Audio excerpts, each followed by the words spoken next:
Welcome everyone present to this meeting. It's the very much the meeting on March 15th.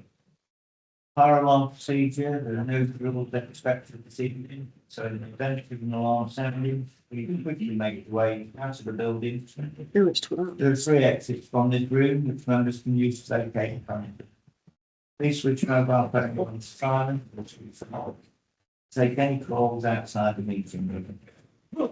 Do not leave any possessions unaccompanied and/or report any unaccompanied possessions.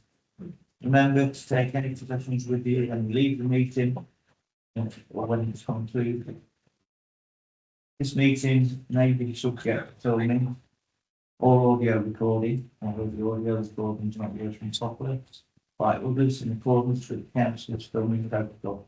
Anyone who remains in the meeting following this announcement would have been who have consented to their image to be recorded and broadcast.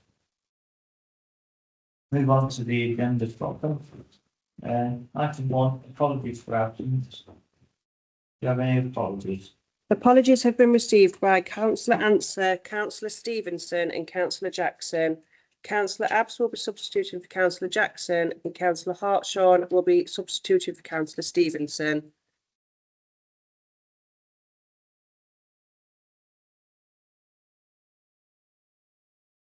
Are there any apologies from the floor?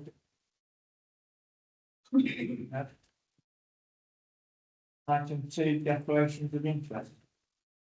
Councillor Cockhead. Yeah, I declare an interest in item 6 as I've previously been involved in the planning application that was called down by this committee, but obviously overruled by the appeals in Bristol, and so on that I seek legal advice.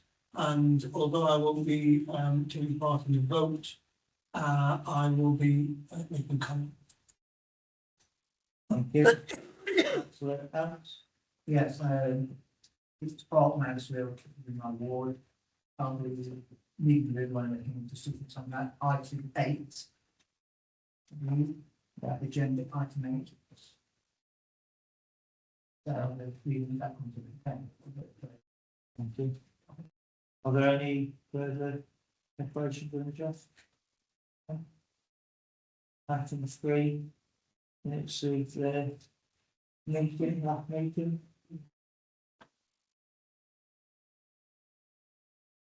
Are there any amendments for future? Okay. Have a vote to accept those minutes from over. Any abstentions? Any against? 2 members from the. On to item 4. Planning application reference 2025-0289-4. Direction of 34 under affordable dwellings, landscape, highway improvements and associated work. Planned to the west is Stonewall Drive, Mansfield. Can I ask you to make a report, please? Thank you, Chair. If I'm not speaking loudly enough, just putting me across in the microphones. There have been a number of updates to provide to the committee before I go into the main presentation. Just for clarity, so there's been one late objection from a local resident reporting the issues relating to highway safety, traffic, and community cohesion product safety that have been addressed in the official report. So these aren't new matters. The wording of the delivery hours condition is recommended to be slightly adjusted for work to allow works to commence at 7:30 from Friday as condition 3, as opposed to 0800. This was not considered by officers, and the environmental health officer is content that they wouldn't materially impact the development during the construction period in terms of noise. There has been also a late comment from the new strategic housing manager, who did question the methodology and financial viability assessment and raised concern about the level of contributions. Although it's been assessed and discussed at length with the viability assessor regarding contributions connected to the Section 106 agreement. That was so that's been waived in the plan for balance, and the level of contribution is recommended to stay the same. There's also been a comment from, it's been acknowledged by Notts County Council policy that it's their view that the contributions are policy compliant, although they've been assessed obviously based on scheme delivery, not assessing the overall planning balance against the delivery of affordable housing.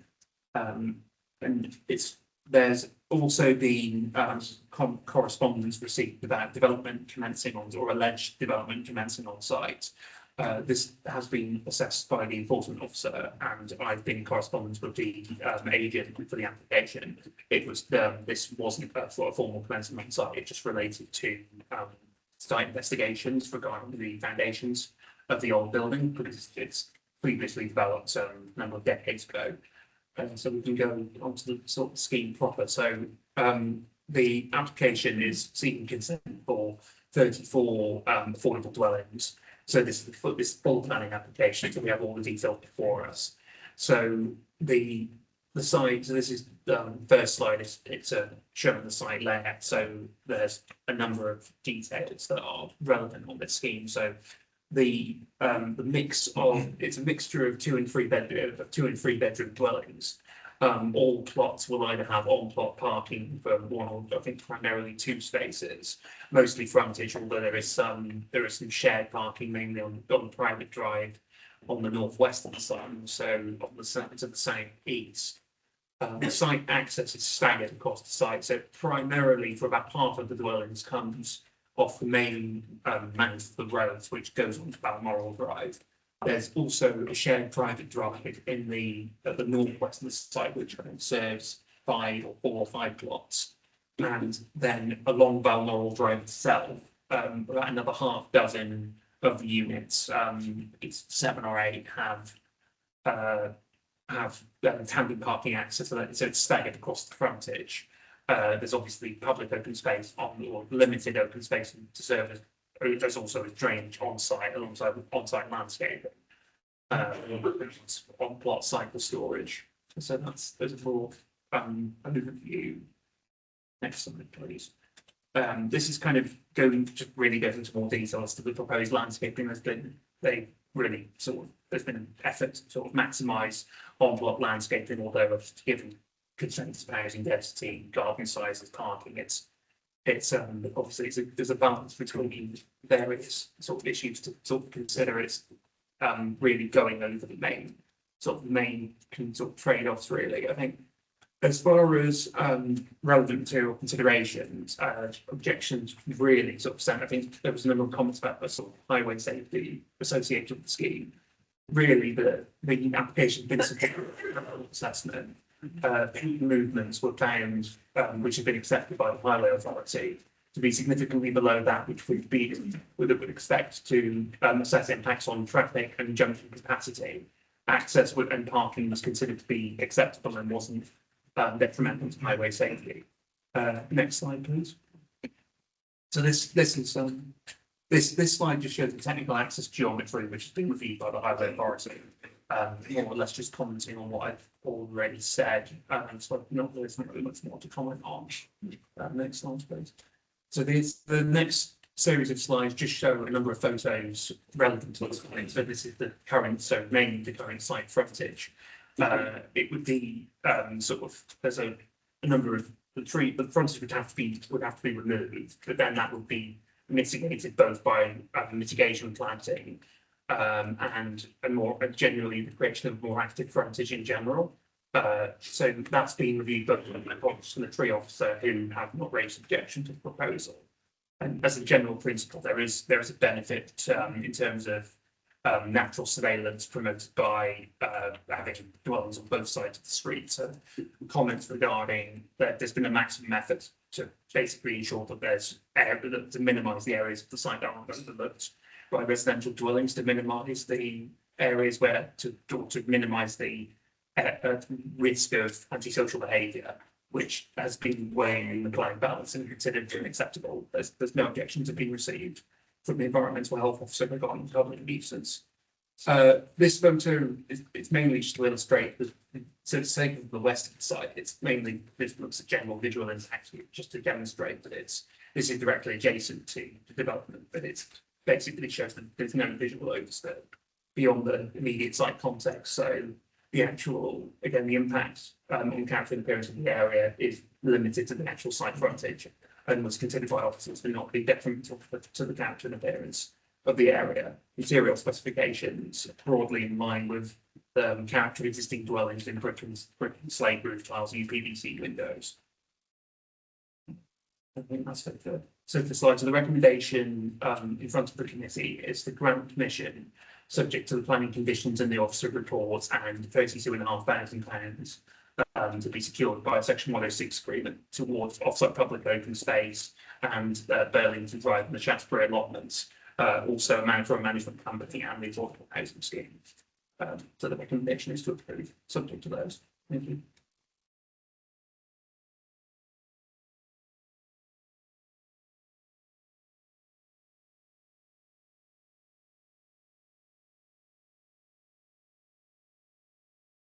Thank you for that presentation.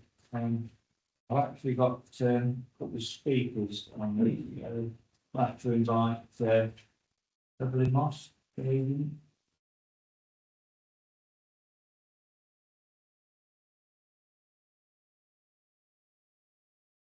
Unfortunately, we can't switch the machine on. That's got 4 minutes to speak earlier. Are you ready? Yes, start. Good evening. We have a detailed report from your officers. I only wanted to mention some key headlines if I may. The heart of this proposal was 34 new affordable homes to previously developed sites in predominantly residential areas. It is well known that we are in the midst of an acute housing crisis, with the government reaffirming its commitment to the biggest growth of social and affordable house building in a generation. The new homes will therefore sit squarely within the government's aspirations to increase the delivery of affordable homes. The proposed scheme is wholly supported by Futures Homestay, who is the joint applicant of proposal and developments, and who will be the registered provider owning and managing the properties going forward. With the site being allocated for up to 35 new homes, the principle of the proposed development is acceptable in planning policy terms. Furthermore, the development involves the use of previously developed land. Planning policy is clear. The use of previously developed land should be encouraged where such opportunities exist. This is one such opportunity. The rapporteur has explained how the proposals have been the subject of a viability assessment, and the applicant has agreed to make a financial contribution of £22,500 towards public open space of Burlington Drive and the allotments at Shaftesbury Avenue, to the benefit of the wider community and not just people living in the event. Proposals will result in a significant number of affordable areas, which is a very positive social benefit for this. In addition, development will result in biodiversity net gain both on and off site, which is an environmental benefit to the district. Since the previous buildings on site were demolished, trees and vegetation have been allowed to sow seed. But much of the existing vegetation, and especially the trees front of the manhole today, not in great condition, are now having an impact on the public footprint. So as members will see on the submitted drawings, the new homes will be complemented by a planting of wood quality trees and hedgerows, which have been designed to thrive and last. The proposal before members has evolved since the applicant first had pre-application discussions with officers, and it's been subject to detailed scrutiny by the planning and design officers as well as the local highways and planning. All officers are content the scheme presented work not only from the technical point of view and highway safety terms, but would sit within the existing streets very comfortably. The 4 bungalows have been specifically positioned so that they are the best unity of the bungalows on their own. The homes will be 2 or 3 bedrooms, which aligns with the council's housing policy. All of the homes will be decent size internally, combined with the National Design Space Rights. The 4 bungalows will meet building regulations standard M42, which means they can be easily accessed and adapted for older people, those with reduced mobility, and some wheelchair users. The site is sustainably located, being less than 100 metres from the nearest bus stop, and it's about 1 kilometre from at least 2 primary schools and 2 high schools. There are no objections from any council to these, including highways, floodwater and drainage, the natural environment, and climate change. So the proposal is a whole policy. In summary, this affordable housing scheme results in high quality development, but all relevant technical issues. 30 seconds remaining. This sustainable site has been housing for a number of years now. Today it's not delivered any time. The scheme before members is made in full, not just an outline, therefore represents a genuine opportunity to deliver much affordable housing for the district. I therefore respectfully ask you to resolve the grant full planning commission around the offices of the mayor. Thank you, Beverly. Members have any questions, please, speaker. Please bear in mind that this is going to be clarifying for that's the. Any questions? Please be posted. Steve, over.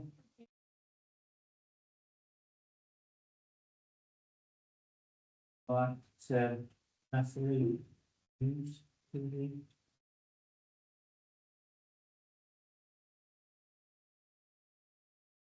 Has been applied, Natalie. People hope you can all hear me. I've got a bit of a loose voice, so I'm Natalie Lewis. I'm the new business manager from housing. I'm here to support the application. I understand this particular site has had various applications considered by Mansfield previously, albeit not in terms of the scheme. I represent Futures Housing Group, who are a not-for-profit affordable housing provider working across the commitments. We manage more than 10,700 homes stretching from North East Derbyshire in the north down to West Norfolk in the south. We registered with the regulator of social housing and have the highest possible G1 and B1 rating for governance of financial liability. It will assure us that we are a stable, capable delivery partner. We have a legal agreement principle to join up to inheritance developments, take ownership of the land once the is approved. Once the scheme is delivered, we will achieve future own the land and manage properties. The scheme consists of 34 new homes, with by all affordable housing scheme, with something to the social rate, and therefore the aim is to bring forward general, affordable, good quality homes to respond to current needs. One of our key strengths of this proposal is that we have confirmed housing and strategic partnership funding into the scheme. And consent in place to demonstrate to Homes England that we can achieve start on site by March 2026. Our board is committed to giving between 200 and 250 homes per year each year, and we have approval from our board to do this scheme as a opportunity. We already manage affordable housing stock in neighbouring Mansfield district. And whilst this will be Future's first scheme in Mansfield, we do have strong operating in place locally. These new homes will be supported by our repairs and maintenance team working out of Paddock Home in Alfreton, ensuring consistent and accessible service to our customers. We have our dedicated community team who will help manage and support new residents of our development scheme and to help integrate within the wider neighbourhood. And therefore, we have a concise approach to the mechanism, ensure that all our communities are well managed to look at opportunity. We're committed to helping to then manage and resolve internet and social behaviour so that customers can feel safe, happy and secure in their homes. We work closely with other agencies such as police, local authorities and community social partnerships. We have different responsibilities and our power so by working together we better address habits of social behaviour. Mitigate and resolve it. Mansfield local plan highlights a strong need for affordable housing across the district.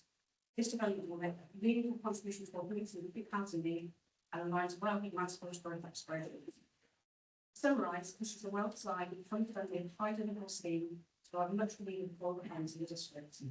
Meeting national state standards and is backed by a stable, long-standing housing association and necessary resources and commitment to deliver.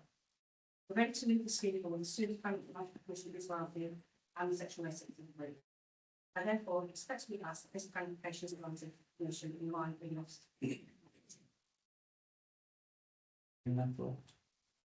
Members again, have any questions to speaker, clarifying the point she's made? Thank you very much. Then I'll invite Mr. Manning, have you got any questions of the officers?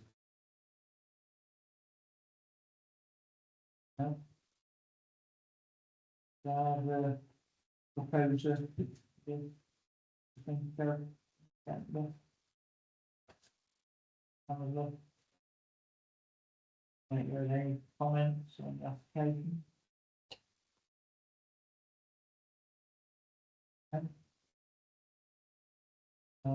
Speak about that by show of hands, all those in favour of the proposal, grant permission condition. Favour?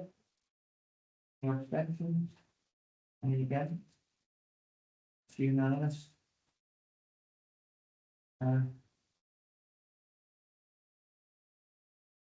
Planning application reference 2025-0289 direction 34 longer, affordable dwellings, landscaping, highway improvements associated with plans to West of Barnwell Drive. Being granted with conditions to get to the 106 cleaning.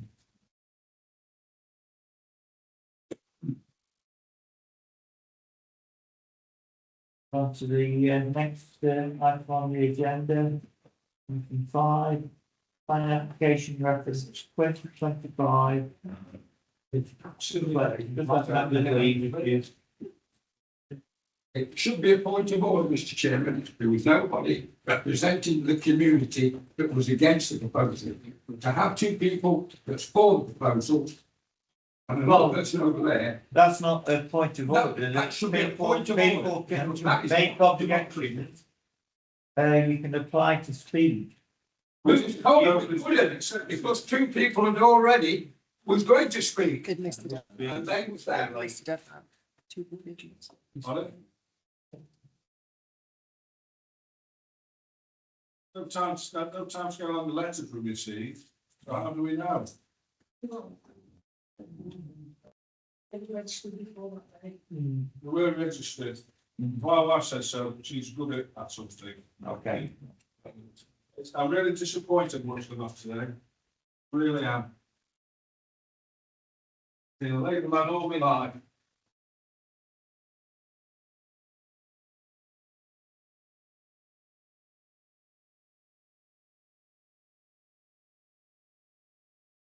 Well, we weren't expecting that. Move on with the meeting. Plan application item 5, reference 2025-0505 COU change of use from commercial use class E for 2 HMOs to use class C4, up to 6 people per HMO, together with external alteration in the revised front and rear ground floor elevation and the formation of the roof lines. 25 Front Street, Mansfield. Mr. Bain, like the office, make the report, please. Thank you, Chair.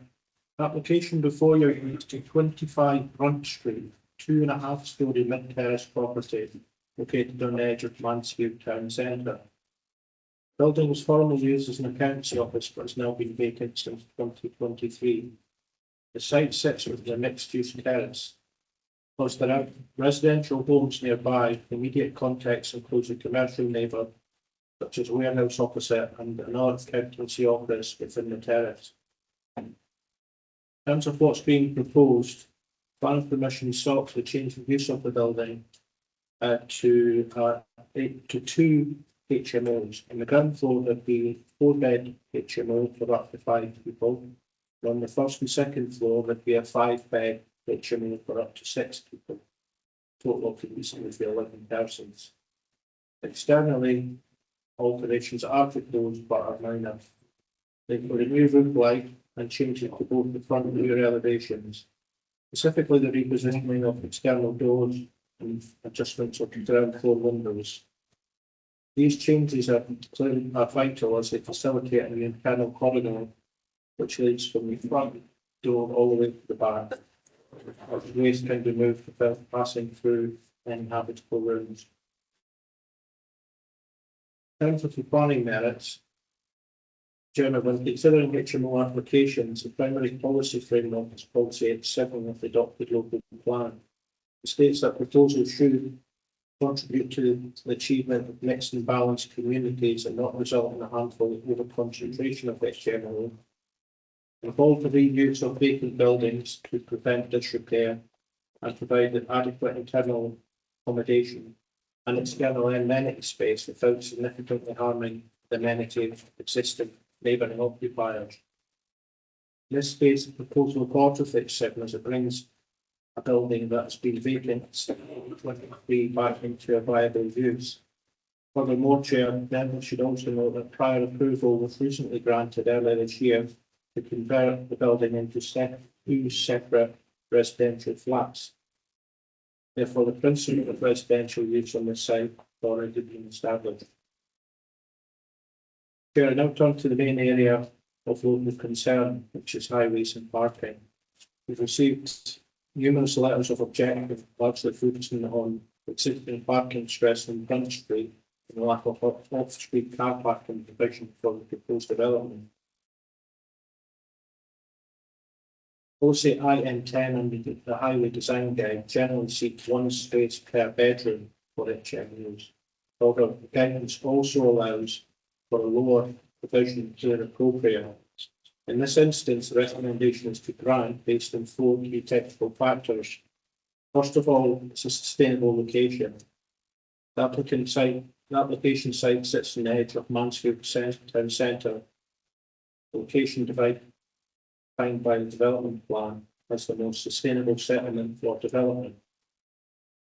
The benefits from an excellent connectivity between the town centre, the bus stations, railway stations and the application site, as well as all services within the town centre. Now, policy 112 of the NPPF requires a car parking decision specifically accounting for the availability of public transport and accessibility of the development. In highly connected town centre locations, it's accepted planning practice that occupants are far less likely to rely on private vehicles compared to suburban locations.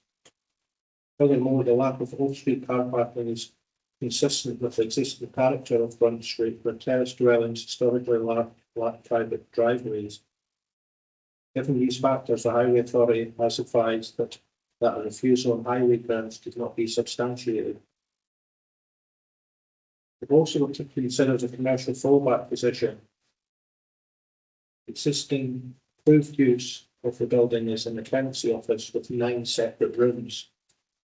Existing use generated significant parking demand for staff and visitors, concentrated at peak times during the day. In contrast, the parking demand for next year meal is historically lower with vehicle ownership levels and more dispersed throughout the day.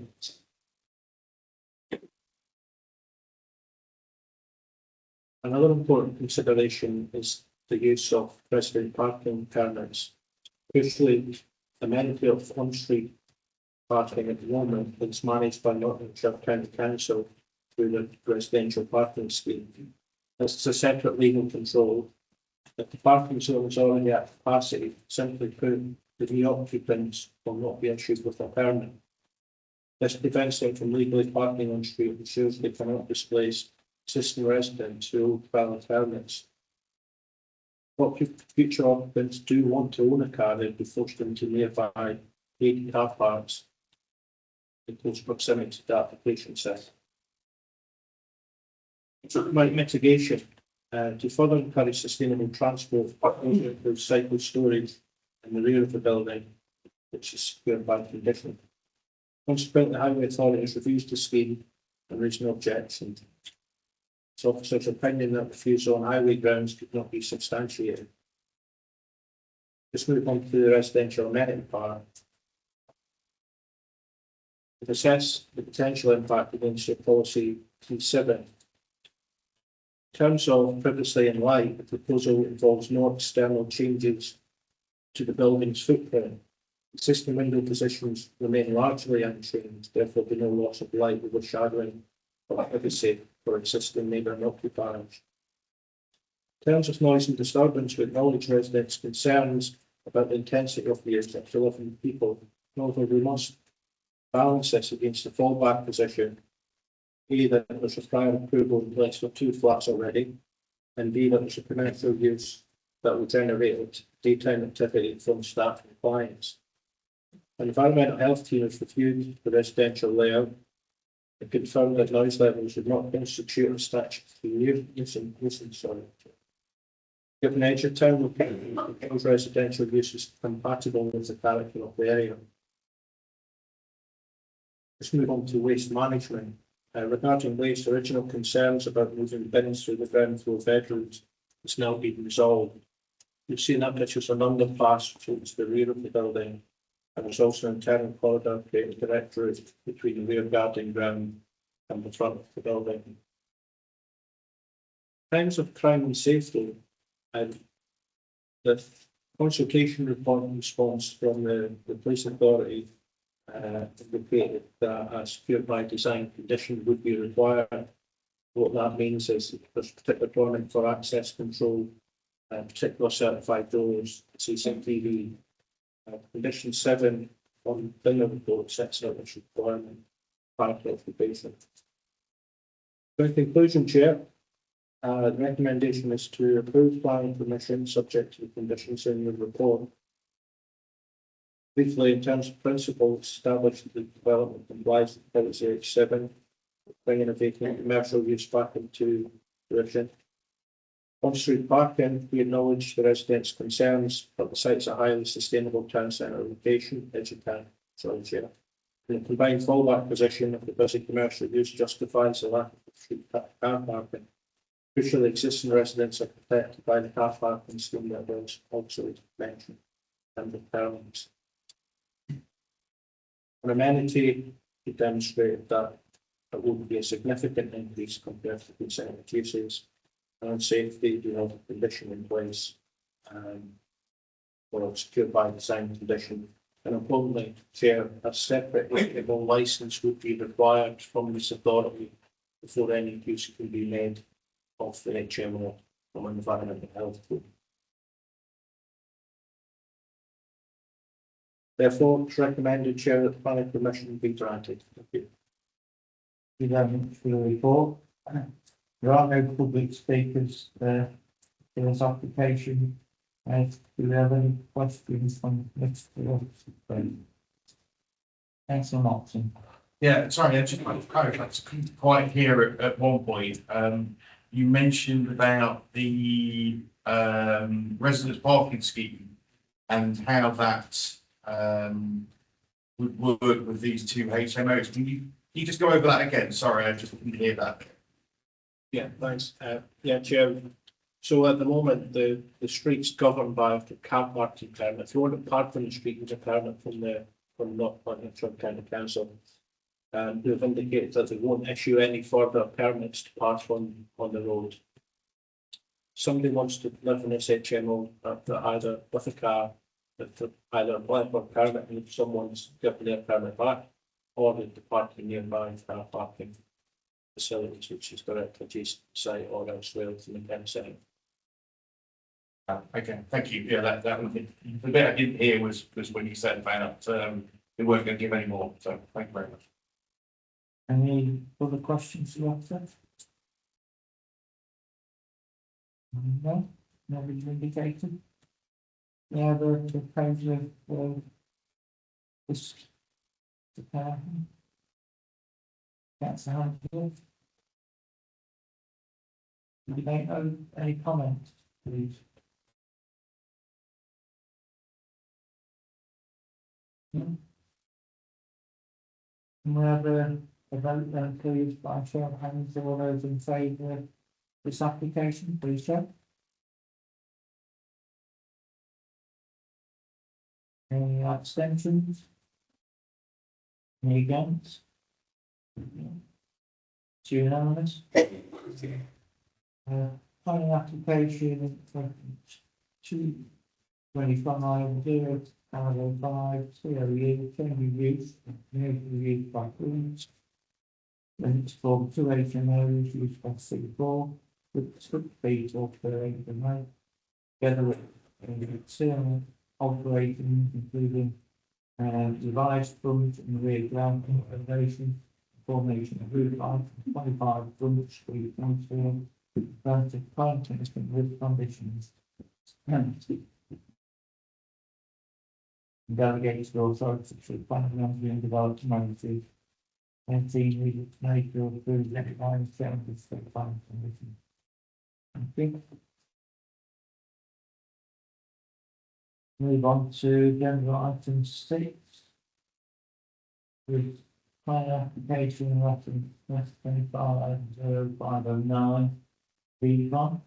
There is condition 3 drawings on the application 2022 039 The outline plan application is somewhat reserved. Appearances and landscaping reserved. This application seeks approval for the access layout and scale. 12 number residential dwellings. Changes to plot layout and scale. Land north of Churchill Avenue, master layout. Can I invite Ross to make the report, please? Thank you, Chair. Just there are some updates for the committee which I'll go over momentarily. Just to clarify what this application is. So it's an application for variation of condition 3, which relates to the approved drawings on an application that was previously reviewed by committee with from 2022 0391 forward slash OUT. That was 12 residential dwellings to the south of Mansfield Woodhouse Town Centre. It's close to the Mansfield Woodhouse Conservation Area in the Morrisons, just south near St Edmund Primary School. This application is a variation of that condition, so the principle of residential development has already been established. This doesn't increase or decrease the number of units and relates to minor tweaks to the layout and to the scale, which were included as part of the outline. The access was included as part of the outline, but there's no change proposed to that. So as far as the committee updates, there were 3 late objections. To note, one of those objections was signed on behalf of 4 residential properties, but there were 3 total submissions. The issues raised primarily are those relating to highway safety and the impact on wildlife, which have already been addressed within the officer's report. I've referred to the relevant sections there. So there was one submission again, which raised one of those very technical details relating to highway safety access, primarily to the access gradient. So it was internal access gradient, technical design standards, and geometry of residential streets. It does reference the highway authority, but I've cross-confirmed that with the original scheme, and although the detail is fairly significant, it's broadly a similar objection to what was raised in the original application. And it was set by the planning inspectorate, who were content with subject to the conditions that they recommended. So just double check, actually, I think there were 4 that's the objection, but the issues raised weren't new. I think the critical thing is the high impact on highway safety was assessed by the planning inspectorate, and that was found to be acceptable subject to the conditions that were outlined. The highway authority has been reconsulted as part of this application, and although they did note there were some issues with the scheme in general, the exact layout and changes to the scale weren't considered to materially alter those, or to materially alter the concerns in a way that would raise a harm to highway safety. If we just go on to the main application. So, as I was saying previously, so that the scheme's located at the south of Mansfield Town Centre. So, what I'll mainly do is rather than going through every issue in detail, I'll describe the main changes that were relevant to the original scheme. So, which is on the next slide. So, this scheme maintains the previously approved layout, with the access being changed. The dwelling mix is 8 2-storey houses, predominantly detached and semi-detached. Of those, they follow a similar alignment to the original layout, which was to the original approved layout. The only real change is minor tweaks to the position of the garages, but the positions and number of parking spaces, waste collection points, size of internal footprint, garden sizes are essentially unchanged. The main change in terms of the layout and scale comes at the northwest of the site, which relates to originally four bungalows that were semi-detached. The only real change is that they are now detached units, although again 2 of those are still better functionally adjacent, and then the garages are detached. The scale is, although reserved, partial. It's included the appearance will be reserved matter stage as will landscaping. So those details are currently not fully known. So we will do an assessment of the exact appearance of those, although there is an indicative image to show that they will be approximately 1.5 story dorm bungalow. So the scale is a modest increase, but given the separation distances between that adjacent dwelling, 20 to 30 metres, and the I believe adjacent angles, it wasn't considered to be unacceptable. That's just the indicative elevation. Can we just go back to the original, just to compare it with the original layout as well? Just if it's possible to zoom in, just so there's more context. So this is the original layout. So compared to the previous one, so which were the dwellings highlighted in blue, you can see the only real change based on what was approved at appeal was mainly related to those 4 dwellings on the northwestern side. They're more or less the same scale, or more or less the same footprint, slightly greater scale, but in terms of they're moved slightly to be detached dwellings, but the actual impact of that was considered to be relatively modest and contained to within those plots. The main access to the south coming off Churchill Avenue, which there are some photos later, which was the focus of residential objections, is again that's been changed based on what was approved. So if we just go to the slide, please. Again, that's just an indicative elevation. This is the indicative landscaping scheme. I think it probably shows the exact same thing again. So Highway Authority have reviewed the amended layout and haven't raised objection to the scheme. There were some, so there are conditions requiring further details of the access and future management of streets, because it will be a private road, it's not subject to adoption. The inspectorate previously went over issues including access gradients not exceeding 120, levels of parking, noise collection on the block, and so on. All of those issues were considered acceptable, and that's a significant, very significant material consideration, given the broad layout isn't changing and the scale of the development.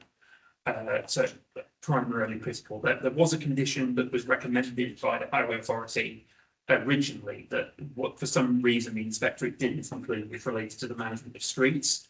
That has been included in as part of this officer report. There was no basis for it not to be included, so it's not clear why that was the case, but it's been added back in, which relates because it's not going to be adopted. There's effectively going to be details of the management have to be supplied to the planning authority prior to the development, prior to commencement of development. There's also some restrictions on permitted development rights on some of the plots due to garden sizes. Besides that, all other details largely remain unchanged or for future consideration, including the landscaping and appearance. This is just a scale plan, so it shows the 8 dwellings on fronting the main, so the 8 2-story dwellings in red. That just shows their 2-story houses. That is completely unchanged, save for minor changes to the completion of garages and very minor alterations to the way that they're aligned, although still linear. And again, I've discussed the change to the 4 plots in the northwest, which are proposed to be 1.5 stories and detached, although again, functionally quite still fairly tightly packed. That was assessed and considered to be acceptable, subject to appropriate details to be submitted on appearance and landscaping. Next slide, please. So again, this is although again it will still have to be assessed, just broadly speaking, it's a technical landscaping drawing. So there will be landscaping proposed where possible, although it's not proposed to be. This still needs to be assessed further. It should be noted that although a biodiversity net gain baseline was provided with the application, this was prior to the mandatory biodiversity net gain. So what effectively it's looking to achieve as much. A baseline was calculated and it's looked to achieve as much landscaping on site as possible, although that's more for an informative at this stage. Next slide, please. So these next few slides are just a number of photos, mainly for the attention of the committee, just for site context. Some of them focus on the access, just again, that's for context, but again, none of that is proposed to be changed, and there are conditions to further mitigate that. Sorry, just so if we just walk through them slowly, so this is the turning head adjacent to the school. So it's the Highway Authority are content. So this isn't the final impact. This is as existing. So there would be obviously if we could, in a second if we go back to the access. So this would be more technical drawings just to show again the Highway Authority are content that with the mitigation or with the improvements to the access to two-way vehicle movements could be accommodated alongside refuse collection on the plot. So there wouldn't be a case where, and there would also be an on-site footway for pedestrians. There wouldn't be a case in the view of the highway authority, and that's been established again at the appeal, and I have emailed Western to clarify that. And there's been no indication that the have to carry the bins all the way to the end of the road to be collected. Although it's obviously would be proposed to maintain to be a private road. Just the context, if we go back to this context. This is just looking into the site, so it's currently not developed, so this would have to be developed at standard in accordance with the drawings that have already been approved. It's the turning head. This is just looking at across the site to the north, so on the far left of the image, that would be the linear row of dwellings, so there'd be 8 two-story dwellings, and then in the centre to the right of the photo, that would be going left to right, that would be where the 1.5-story dormer bungalow would be situated. Again, all of the details will remain unchanged. The recommendation, obviously, therefore, is subject to the revised schedule of conditions and an updated 106 agreement. That's a procedural matter because there was a missing clause, which effectively means they have to re-provide a legal agreement for the scheme. The full contributions have been achieved for bus stops, strategic transport upgrades, and I think open space it's in the recommendation of the committee report. That is unchanged based on the original scheme. So the recommendation is that the variation should be approved subject to those conditions and an updated legal agreement. Thank you. Thank you for your report. We have got public speakers on this issue. So I'd like to invite Nicola Thiessen. The equipment's not working, but when you're ready, you've got 4 minutes to really Nicola. I will use the producer, my parents and St Edmunds Avenue was directly overlooked by the site in question. Before addressing site safety, I asked the planning department to clarify the position regarding the use of site on buses and badges on the site. Under Protection of Badges Act 1992, confirming activity requires appropriate ecological assessment before any lawful planning determination can be made. I would like to thank the planning committee for its previous unanimous decision that planning should not proceed due to the lack of safe access. Although the planning inspectorate later allowed the application, the fundamental issue remains unchanged. No safe access has been provided. Under Section 3 of the Health and Safety at Work Act 1974, local authorities, schools and site operators have a legal duty, so far as reasonably practicable, to ensure that members of the public are not exposed to health and safety risks. This includes pupils, parents, visitors, delivery drivers and council staff. The proposed site entrance has a radius of 1 in 6 over approximately 40 metres. The planning inspectorate have acknowledged that this does not meet current standards and it is too steep for pedestrians and people with mobility impairment. The proposed mitigation is a handrail. This does not assist wheelchair users, those pushing mobility aids or pushchairs, cyclists or anyone who already use the road hand, particularly in wet or icy conditions. This embeds exclusion and conflict with Section 20 and 29 of the Equality Act 2010, which will require reasonable adjustments and prohibit discrimination in public functions. The Department of Transport and Inclusive Mobility Guidance recommends a maximum gradient of 1 in 20 with steeper slopes only permitted over short distances with landing level landings. A continuous 1 in 6 slope over 40 metres is almost 3 times steeper than recommended, is then unsuitable for inclusive access. There is only one entrance to site. Local residents know that St Edmunds is hazardous in bad weather, with a history of serious incidents. The proposed site access is even steeper. In severe weather, vehicles will be unable to enter or leave safely. Pedestrians will be hindered, and people with mobility issues could be effectively trapped on site. This represents foreseeable risk that has not been eliminated, contrary to construction design and management regulations 2015. Which require designers to eliminate or reduce risk so far as reasonably practicable. The applicant has referenced other developments, but these are not comparable. There are multiple access points by the roads. Once party would adjust this considered, the entrance road and pavements here will not be sufficiently wide, and the previously suggested cell construction is unsuitable. NTC waste and recycling vehicles already reverse up St Edmunds in bad weather because it's unsafe to travel downhill. With only one site access, I asked whether the necessary risk assessment and staff safety duties have been adequately addressed. Of particular concern is the proposed T-junction directly opposite school entrance. Increased traffic at peak time creates a considerable risk of serious injury or fatality. Gloucester states that 1,200 children are injured every month in traffic collisions within 500 metres of the school. The removal of the turning head to create a T-junction contradicts statements made by the applicant, and no compliant design has been provided.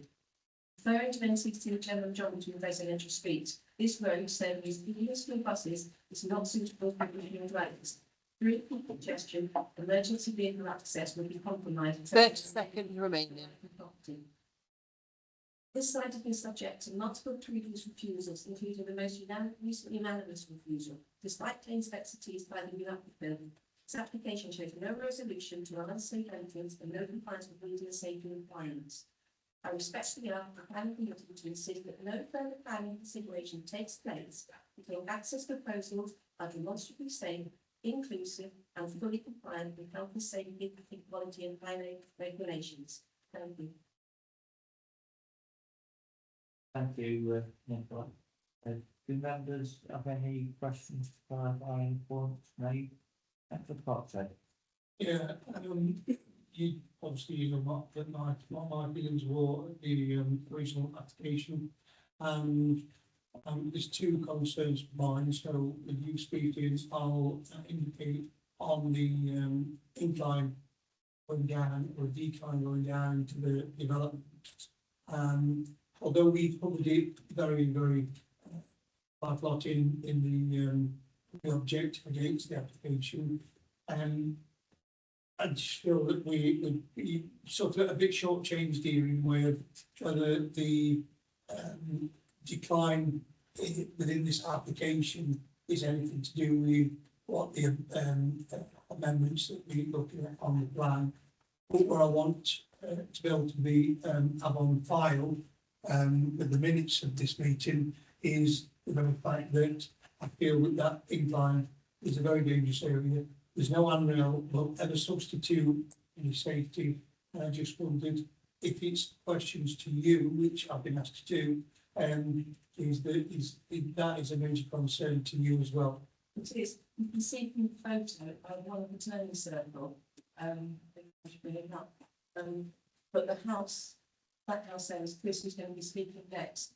That's his top, and this is his first story. It declines quite drastically. I mean, said that it's St Evans is less steep than this, and there was a serious accident a few years ago, which hasn't been reported because it was just dealt with privately, where someone went up the hill, paused in snowy weather, paused, skidded, came down, ran into two cars, two footballs, and a telegraph pole running it out. And that was on St Evans, which isn't as steep as this. Once the party wall adjustments are done with both sides, that entrance won't be wide. So you won't be able to get decent traffic and pedestrian. You're coming straight on to the turning circle. In inclement weather, you have to put your foot up to go around. So you'll have to put your foot up and go around as people are coming down the other way. On this right hand side, there's a car. So you have people coming down, and you've got kids going up to school. They're not looking at traffic. I've had to quiz myself with, they're on their they're busy talking to their mates and they're being running into traffic. It doesn't matter what footprint you put underneath, what zigzags you put in. You've got cars that are going to come up there straight into kids. And the council and the school are responsible for that. Any further questions by the committee? Awesome. Yeah, that just sounds very concerning actually, with access and raining. I'd like a bit more information on that really. I was saying that Notts County Council Highways have given, they're happy with this. They've been out and done that. Can't ask some questions for this. Oh, sorry. It's only to clarify what Yeah, you said. yeah. Far something there. I would like to confirm that ET concerns still fly, stating that the proposed guidance do not fit the birds and can be supported. That's why they're not adopting the road. They know that from that point down, if you go back to one before, that turning circle is highways, where the Harris fencing is, That's the private practice. From there downwards, they're responsible. Highways are supporting it because it's too steep.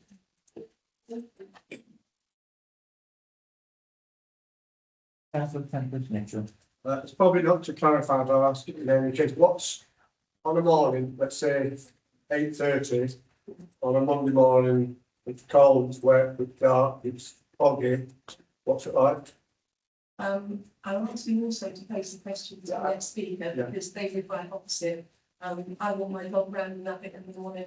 Cars parking in the semicircle. You have, it is dark, there's a bit of street left on the, path going through. But it is good.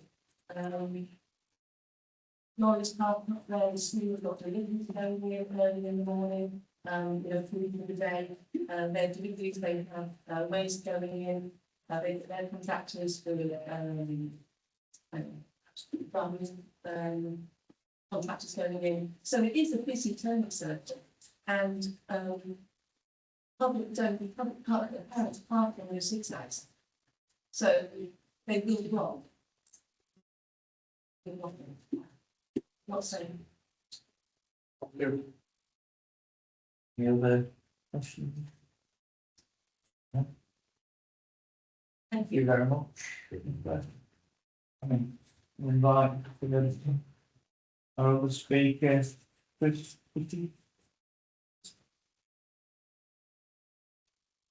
And apply for you, Chris, when you're ready, you've got 4 minutes.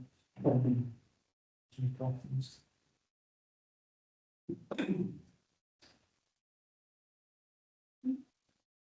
My name's Chris Richards, and I live next to the Metals Access Room, and I'm here to object. I want to be clear from the outset, I'm not here to argue against housing in principle. I understand that the appeals already established that residential development can take place in. I asked the committee to consider whether this variation had been assessed with sufficient care where the impacts affect safety. The issue I want to focus on is the access road, which runs directly alongside my van, which means 1.6 over 40 metre length. That is an exceptionally steep grade. It's not a marginal difference. If I'm speaking of the 120 benchmark, it needs to be referred to in the Notts County Council guidance. Although highways objected originally, they stopped objecting because this road was private and not adopted into the Highways Act. That is important. It does not mean the gradient is safe or acceptable. It simply means there will be no public authority responsible for maintaining it, inspecting it, or rectifying problems over time. That matters for 4 reasons. Firstly, accessibility and safety. A 1-in-6 slope raises obvious and predictable difficulties for people with impaired mobility, contrary to the well-established guidance on inclusive access and safety, including the Department for Transport, inclusive mobility guidance, and the Equality Act duties that apply to planning decisions. Excessive gradients affect the safe function of the highway for all users, especially wheelchair users, those with pushchairs, refuse collections, deliveries, and emergency vehicles. They are particularly hazardous in icy conditions with the risk of vehicle losing control. It is also noted that steeper roads should be wider to take account of vehicles passing cyclists. The report acknowledges these concerns, but largely relied on the fact that the issue was not upheld at appeal, rather than demonstrating that it has been properly resolved. Secondly, at my house is a 2.2 metre difference in the height of my property and the proposed road with only a single brick retaining wall separated, which is not designed to cater for the extreme forces associated with the road. In my view, the existing wall was never designed to retain a road of this grading and proximity. Without significant alteration or a separate engineering solution, the risk of structural failure would be unacceptable. To date, there has been no on-site assessment of how the access road would be constructed alongside my boundary. The steep road next to the existing retaining wall inevitably concentrates surface water, runoff, vibration and loading, yet the report treats the structural integrity of neighbourhood boundaries as a pure civil matter, and the third boundary has got up condition. Lastly, the consequences of the road being private. If this were an adopted highway, there will be design standards, inspection regimes and long-term accountability. Because it is private, those safeguards do not exist. Yet the planning system is still the only opportunity to ensure that the design does not create avoidable risk or harm. Members are not being asked to revisit the principle of access, but you are being asked to decide whether it is reasonable to approve a variation without strong safeguards, given the gradient, the proximity to existing homes and the absence of public adoption. At present, there is nothing before members that demonstrates this access road can be constructed safely within an application site alone without reliance on by-boundary structure. I would like greater clarity on finished levels, explicit protection of existing boundaries, and recognition of climate is not human risk-free.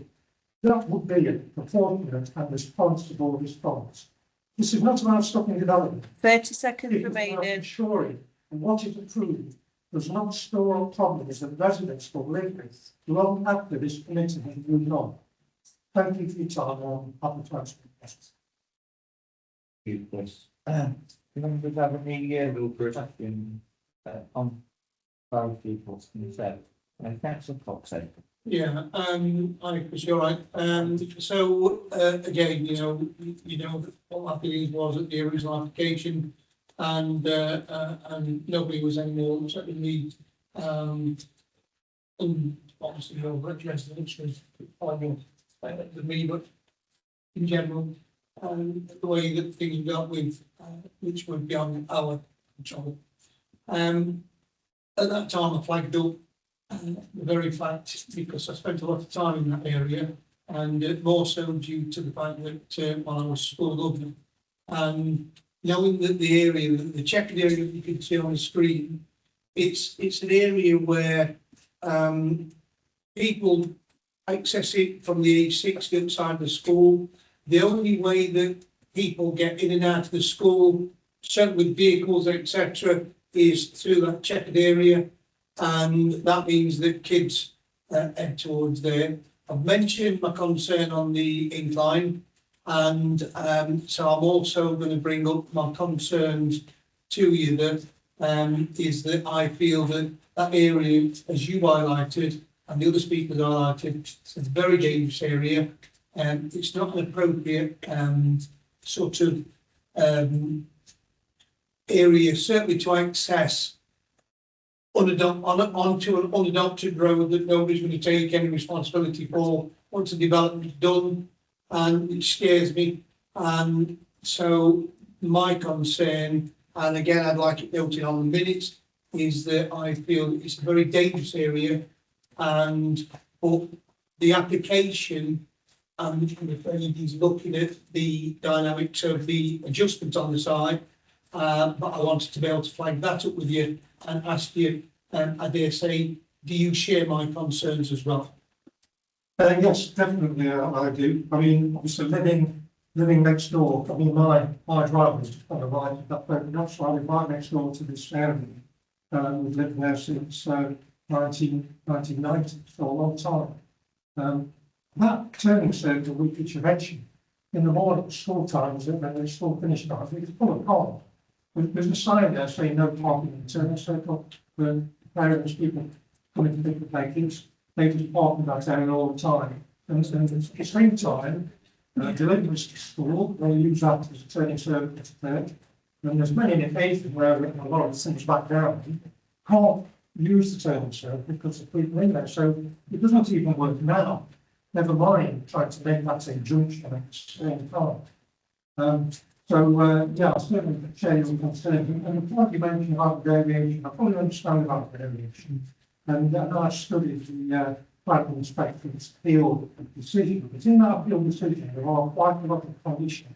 And one of the conditions in that appeal decision is that there shall be a proper construction plan which is laid out for this development. And the construction plan which I'm most concerned about is that access plan. You know, I'm not here to stop the development. I don't mind this housing back there. In fact, you know, trying to build with this ownership, I haven't got a problem with that. But that access road is going to stay. And the planning inspector asked for a construction plan. The applicant never provided that construction plan. I've asked the council previously, I've asked the planning inspector to come to my house and look at the issues with me. And everybody is declined to come and look at these issues. It's so frustrating to know that something is so wrong and yet it's going ahead. And the other point I mentioned is, in my house is a split level house. It looks like a bungalow in front, but it's a house at the back. And this 2.2 metre difference is between the base of the road, where it will be, the base of the proposed road, and the ground level of my house, which is where our bedroom is, where we're sleeping at night. So, we have a fear, we're in bed at night, and if something happens to this road, 2.2 metre wall, single brick access wall, if a lorry gives way, that's straight into the side of our house. The applicant came in one of their applications some time ago with something called Soundlet. They're going to use a Soundlet construction for that road, which is something you can put down for tree roots. I went to the Soundlet website. The maximum rating they advise is 1 in 10, and this was 1 in 6. It showed a total lack of care or competence in trying to design that road. So yeah, hopefully that will wait on our supervisor for question. Councillor Tempest Mitchell. Thanks, Chris. You probably answered this kind of, but I just want to clarify. Have you had any correspondence or talks face to face, any promises from the constructor, the developer, in relation to the access road and in effect the side of your land? No, none at all. No direct contact. The only contact I made some years ago, there was some guy around and I went out to have a chat with them. And also there was one guy on there, something he came to the get rid of the Japanese army, chat with him, but nobody's contacted me, which is something I'm really annoyed about. Because as Nick mentioned, if you're aware of the party war, there's got to be a party war agreement between the constructor and ourselves in that property. And, well, as you probably know, both sides have to appoint a surveyor and have to come up with an agreement. If there's no agreement reached, they may have to stay a metre away from my boundary if we can't reach agreement on what's going to happen with our dividing wall. Now, when you consider as well, there's another property on Catherine Avenue, which also runs adjacent to this. They will also have this part of the way. You know, if they lose 2 metres off the width of that road, and they've said they're going to provide footways on both sides, it's not possible to achieve a road that 2 vehicles can pass safely, and particularly on that sort of grading. So nobody's contacted us at all regarding the construction of this road. And as you know, it was declined in 1988. It was declined there because the road access is not suitable. And your committee, you unanimously refused it. And also interestingly as well, when it was sent to the planning inspectorate for appeal, this planning committee in Mansfield advised the planning inspectorate not to approve it. They advised against it because of the hazardous condition of that access road. Thank you. Further questions? Yeah. Thank you, Chris. Thank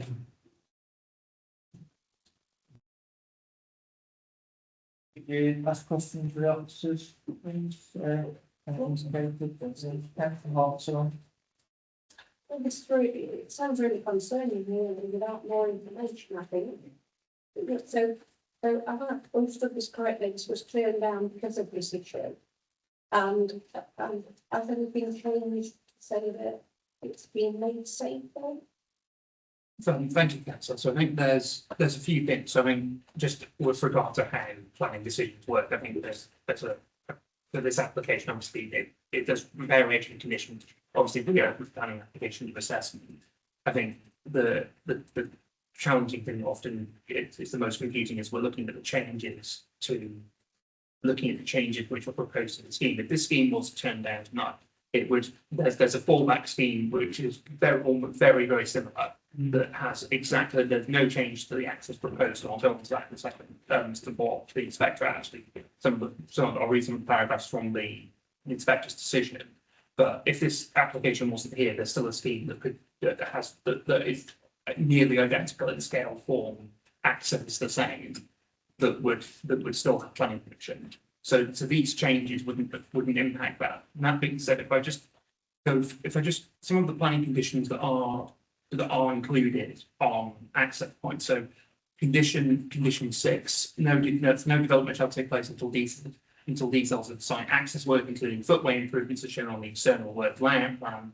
That has to be submitted to an agreed writing with the planning authority. Condition 7, no development shall take place until the existing proposed ground levels of the site and proposed finished floor levels have been submitted to an agreed writing by the local planning authority. There's also condition 5 for construction method statement. We can talk about that as far as the ecological impact in a moment, but I think there's an extra point that could be added for reasonable avoidance measures.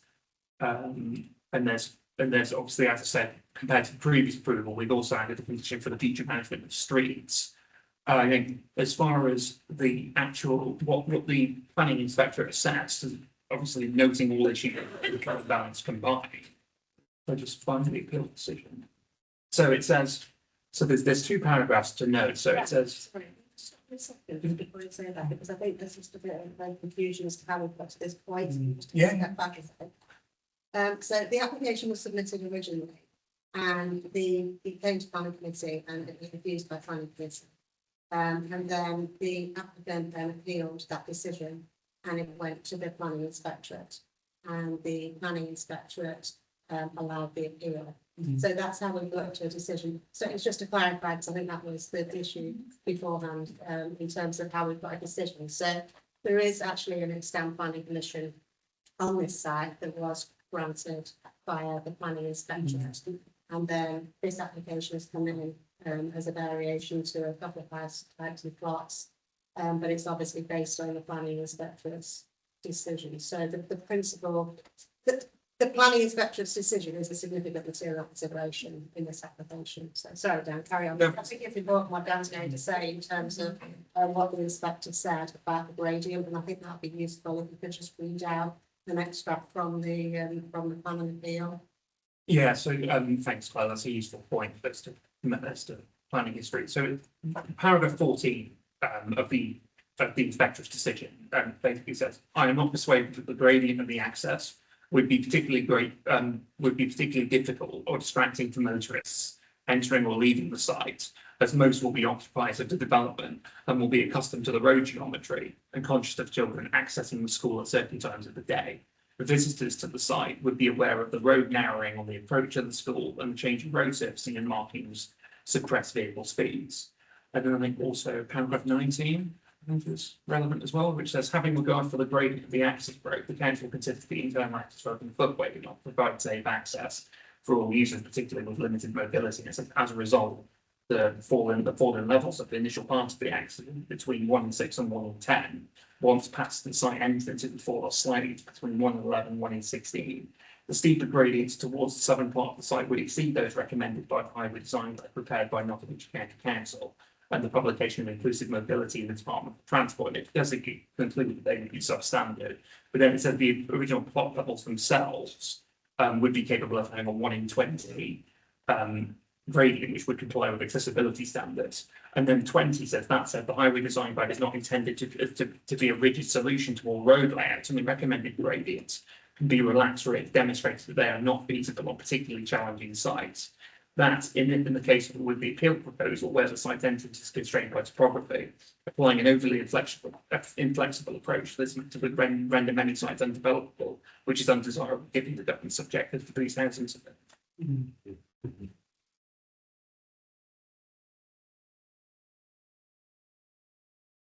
Councillor Carnham? Yeah, yeah, sorry, I forgot your name. Chris. My take on it is that, you know, we've been asking to have a look at a construction plan for this road to relay some fears, really. Has anybody had sight of, or have they done a construction plan for the road? And I know we're not here about the road as such, but I think that's, you know, really important to the residents. So, thank you, Councillor. So there's a few conditions that are recommended to be attached to the report. So they have various triggers on. So it's things that they have to. So granting planning permission is one element of it. But then there's the pre-commencement construction method segment, which obviously that relates to the construction methods of the development to ensure it's to do with highway safety and environmental nuisance. There's condition 6 relating to shelter, so that's no development shall take place until these, so basically before they can dig a spade in the ground, they have to discharge these. No development shall take place until details of site access work, including footway improvements, as shown on the site, external work has been submitted to improve. And then there's also condition 7, which relates to land levels and finished floor levels. So it's not neatly in one, it's not Yeah. sort of neatly in one condition, and there's also a condition which I recommend to be added on, which was missed in the appeal decision, which relates to the feature management of streets, which is effectively then mimic the adoption process, which would address long-term maintenance. And I mean, there's an element in the section 106 of Woodsby in the original one, which relates to the management company that actually maintain the roads. So that it's not neatly contained within one condition, but there are a series of details that would have to be submitted to prior to the development. Yeah. So for me, even say we support the amendments, you need to ensure that it doesn't go ahead until the road's been sorted out to this. Yeah, so we would obviously any condition that comes Yeah. forward, we would have to consult the highway authority, and they would have to be content with. They would effectively have to be content that the proposal doesn't impact on highway safety. Obviously completely appreciate that the gradients are, that they are limiting on them, obviously walking down it against day. Just double checking it is steep. I think that is an issue that has been, regardless of this permission or not, and obviously the conditions on both schemes, the one that was allowed to appeal and then the variation into this one, those details are more or less the same. As I say, I've added one of the conditions that was omitted in the original report. So all of those issues will have to be looked at, and we do the best we can within the constraints we've got. So obviously the gradients are there and have been broadly accepted already. Yeah. It's obviously any reference, there were obviously other legislations being referenced, and I think there obviously are other legislative requirements alongside it, but we do the best with the constraints we have. Thank you. Any council Hamlet? Yeah, just following on from councillor Callan's question. With it, was respect now. We've given this an answer. Are we definitely asking for a construction? No. Is that a yes? So there's a construction method statement A plan. construction method statement, Yeah, so- which is, that relates to a lot of the it's operational, those, it's conditions 6 and 7 do relate to details and construction levels of the road. The construction method statement covers, so it's parking of vehicles and operatives, loading and unloading area. Does it cover the road construction? It covers covers part of it, but a lot of that relates to the actual construction. Does it cover the construction of the road? So The grading, so condition what the grading will be. So condition 6 relates to footway improvements and details of the site access works. That's the main condition for dealing with the construction of the road.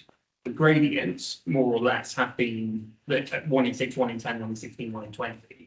That's something that would be looked at as part of condition 7, which is to do with So, land yes. levels. So yes. So Yes. they've got to submit a Yes. to you guys before the start. Yes. Construction. To do with land levels, yeah. Which would be directed by gradients. Thank you. Councillor Tempest Mitchell? Thanks, man. So just taking, if we were more or less thinking the same thing. Does 6 and 7, condition 6 and 7, ensure that before a spade goes in the ground, Chris, I'm sorry, sir, I don't know his surname, has got a really good plan on how that road, which is 2.5 metres above his ground level, so that he knows he's safe while raising his deck. So I'll ask it again.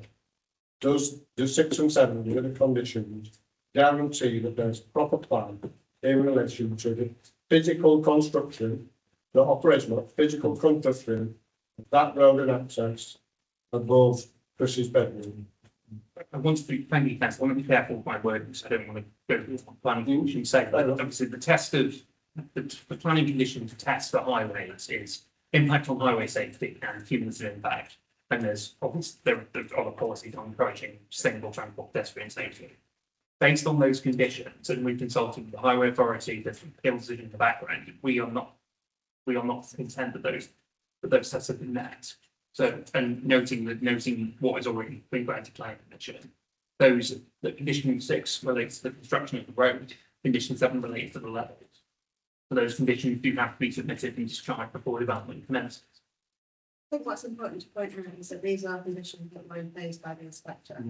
Yeah, and we have followed suit because obviously that's a significant material consideration when we're looking at it. So just to read it out, I think that's the best way of doing it. And then I think you as members need to make or decide whether you think that is sufficient for what you want. So, I think that's the best way of doing it. So condition 6 says, no development shall take place until details of the site access work, including footway improvements as shown indicatively on the external works layout for a road, have been submitted to it and approved in writing by the local planning authority. The works thereafter shall be implemented in accordance with the approved details, and no dwelling shall be occupied until the works are completed. And condition 7 says, no development shall take place until the existing and proposed ground level of the site, the proposed finished floor levels have been submitted to and agreed in writing by the LPA. The development shall thereafter be implemented in accordance with the approved details. That is the wording. Whether that goes far enough for members is the question is absolutely to ask yourselves or whether you want to propose anything different. But that is the wording. So I don't think we can actually say answer the question fully, but that is the facts of what's on what is proposed. I've not got a specific question, but I'd like some clarity on it. This committee unanimously turned the application down based on the road, the access road, and the fact that the Highways Authority were only happy with the access road because they weren't adopting it, so it didn't matter, it will be a private road. We turned it down. Went to appeal and the inspector actually approved it. We've read out the conditions that the inspectors sort of put into this. We're here looking at varying the conditions on this agreement. But when we've heard the speakers, there are issues to be resolved with the access road. There's no construction plan, and the party board part of that access road has got to be agreed with the owners of those properties. So you've got an application that says there's going to be an access road of a certain width with a path with a steep grading based on a one brick retaining wall that hasn't been agreed. If those neighbours don't agree with that scenario, and the applicant would have to reduce the road width by 2 metres, it wouldn't be safe for single cars going it. So I think this issue, we're in a position where we're making a decision on variations of some conditions. We've had the inspectors appeal notes read out where the conditions are not specific to the access road. We're mentioning various bits of it, we don't cover it. So how can this committee ignore it, approve the application as we've got, without putting something into it to make the access road the main safety issue of the thing? I mean, to say it's going to go back to Highway Authority to see if it's safe, and they're not bothered because it's a private road, it's no safety, is it? And the members of this committee are in the dark as to what's going to happen. You know, if it was going back to the Highway Authority and they're going to say, no, it's not safe in that form, because it's not up to standard for adoption, we'd be happy. But we're not told, we're just being asked to approve something without clarity. So my question is, can we have it clarified? Am I getting that right or am I wrong? Now I'll bring Carlton as well. I think he's got something to say. Yeah, in view of what you just said, can I just ask Paul a question? before the development commences, before they start the construction of the road, will the developer or the applicant have to sign a third party agreement, a third party wall agreement with the, of that detached house? Before they start, will they do this third party wall agreement? From what the inspector said, yeah. Okay, confirm that, that's what he said. So that's outside of planning? Yeah. So that's a separate issue altogether? Yeah. Thank you.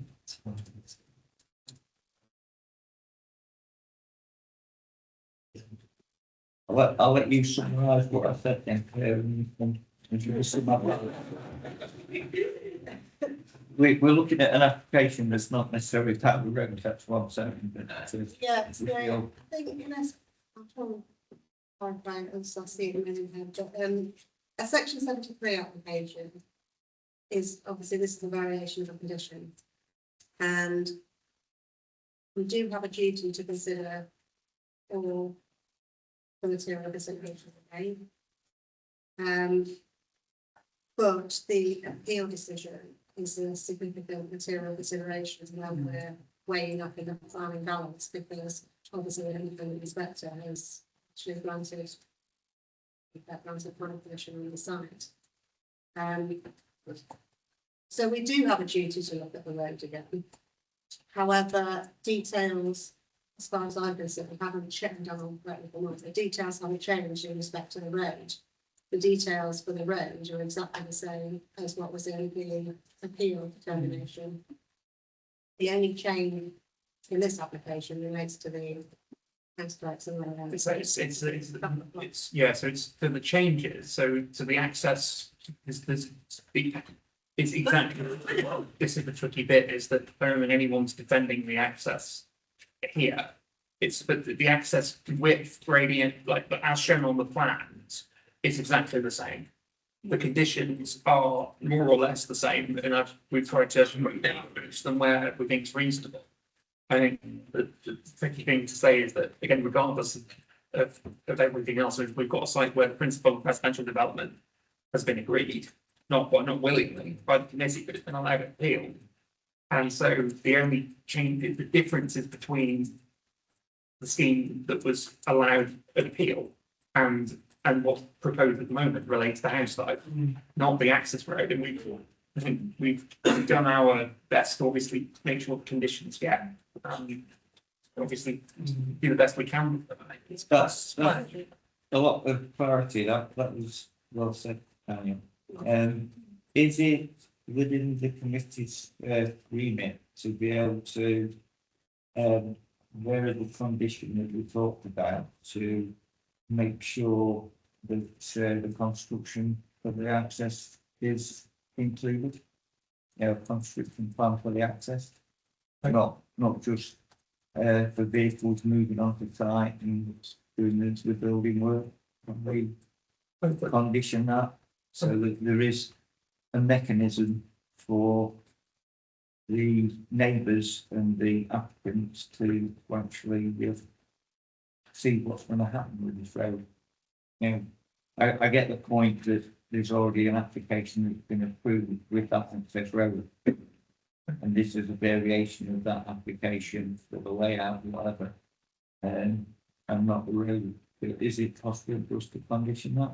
So I think I'll defer to Paul right now, but I think as long as the tests for planning conditions are necessary, reasonable, precise, relevant to planning, relevant to the development permitted, and enforced, that as long as they have to meet those tests. But I think if there's a particular concern about, Paul, you can correct me, if there's a concern about highway safety that arises from, and because it's obviously got to meet a planning policy justification, it's got to meet those tests in the national planning policy framework. To do that, I don't see a reason in principle as long as the wording meets that. But I think it's tricky because it's not going to be adopted. But again, I think they still have to look at highway safety as a principle. It's just section 38 is a technical adoption standard. I think I'll let Paul come in maybe just to talk about it. Thank you, Mr. Chairman. I think perhaps what the objector was focusing on in addition to highway safety, was the safety of the ground conditions. And paragraph 196 at the end of the PPF says, planning policies and decisions should ensure that the site is suitable for its proposed use, taking into account ground conditions and any risks arising from land stability and contamination. I think that could be a justification for a condition along the lines that we've been discussing. So you're looking at the change of levels and the impact on neighboring properties, something along those lines perhaps. Councillor Moxon? So just a clarification on what's just been said, is it not wanting to poo-poo anything that we've said, but if we go down this route of wanting to add an additional condition to it, is there a chance that the developer could go, oh, you know what, forget that, that I've put in for an alteration, I'll just go with what the original is? Or-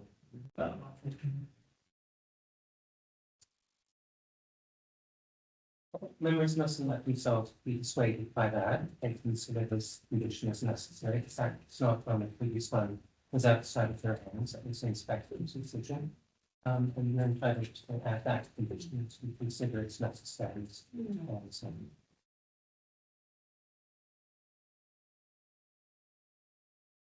Anybody else want to ask a question? Is that anybody else in the public or? No. Thank you. That was a technical, open the door. Thank you. Any other, what was?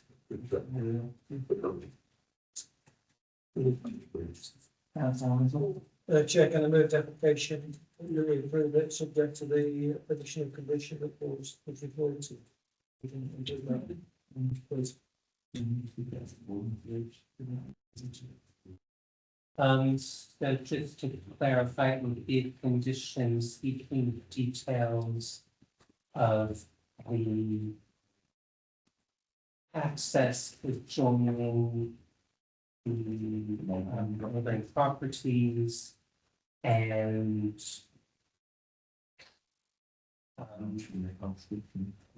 the assurance as to the safety of ground conditions along that boundary.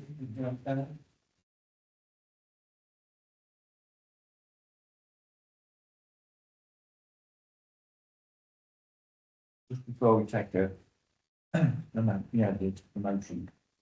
Just want this, form of words for that additional funding from the floor within it.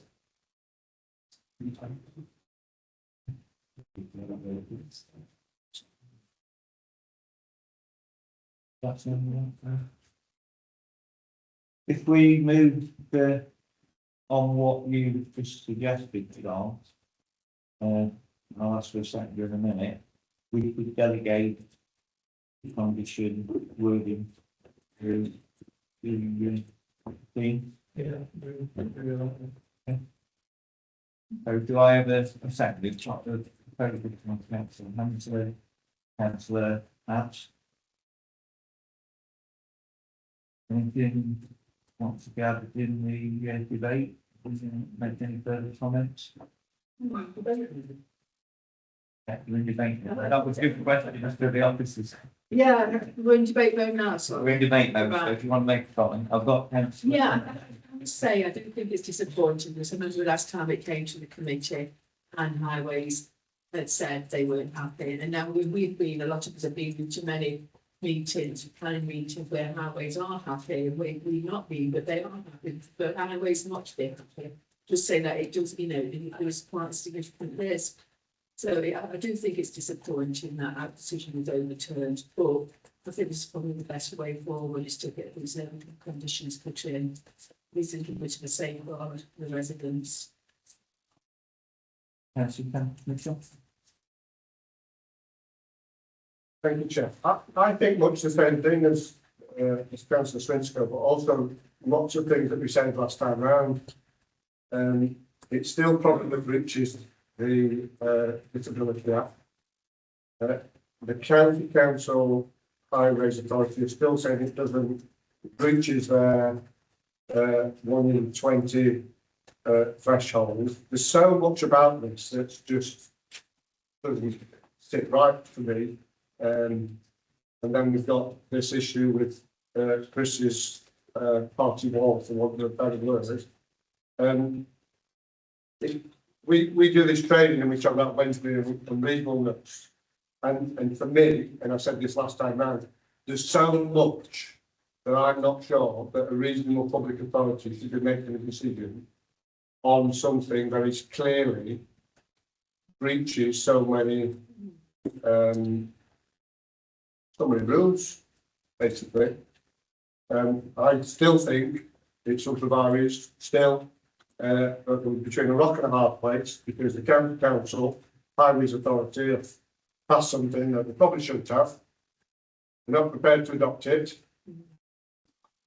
because it doesn't suit their rules, but they're allowing someone else to do it, which puts Chris and everybody else and the school kids potentially in danger. For me, Wednesday and reasonableness kicks in, and I don't think it is a decision that we should be making. However, it seems that the appeal authority have allowed it. This point. Councillor Moxon. Yeah, I mean, it's not often I probably speak for everyone on the committee, but I possibly am. None of us are very happy with this. The whole development as it is. And I think we're almost like sort of stuck and not being forced, but this is our best opportunity is to vote in favour of this tonight to give us a modicum of control over something that we didn't want to control. We thought we solved the issue in the first place. So I'm sort of going to have to vote in favour of the amendment and that we put through tonight and this variation, in the hope that it gives us some slight control over something that we had zero control of up to tonight. So.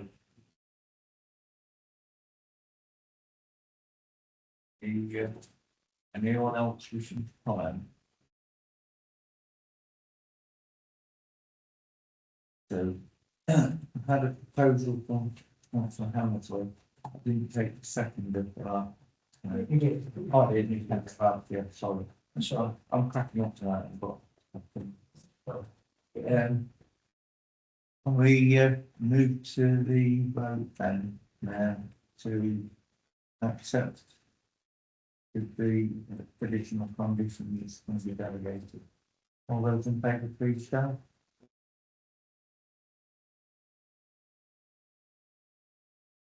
Any abstentions? Any against? The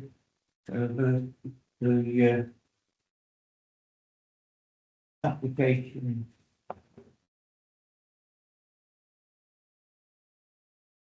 reference 2025-0509 votes on variation conditions 3 fields on application 2022-0391 outline planning application submitted reserve appearance landscaping reserve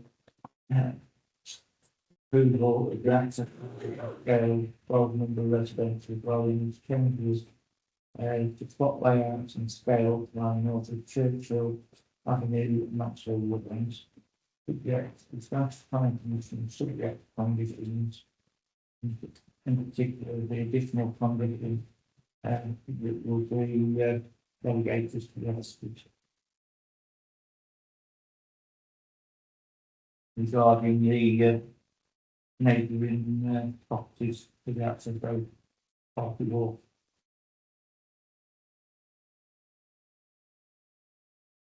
Thank you for getting through quite a difficult application. I think we're all built the same way. The application unanimously reviewed by this committee first time. I think the decision taken tonight just gives us modicum to control that. members of the public, if you want to leave now, I'd like to thank the committee for showing up for information. Thank you.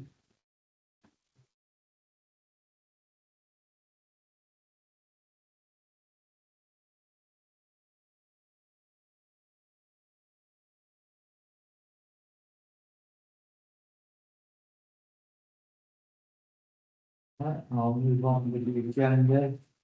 To item 7. With the plan application reference 0711 calling the code 500 apartments to replace bungalows, spots 12 and 13. Number 8 apartment to replace bungalows, spots 25, 26. Food under the wider site approval application 2020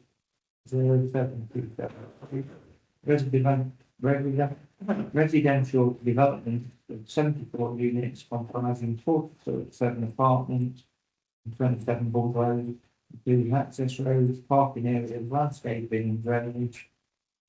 Retrospective application for land at Rocketally, Mansfield. Invite the officer, thank the report, please. Thank you, Chair.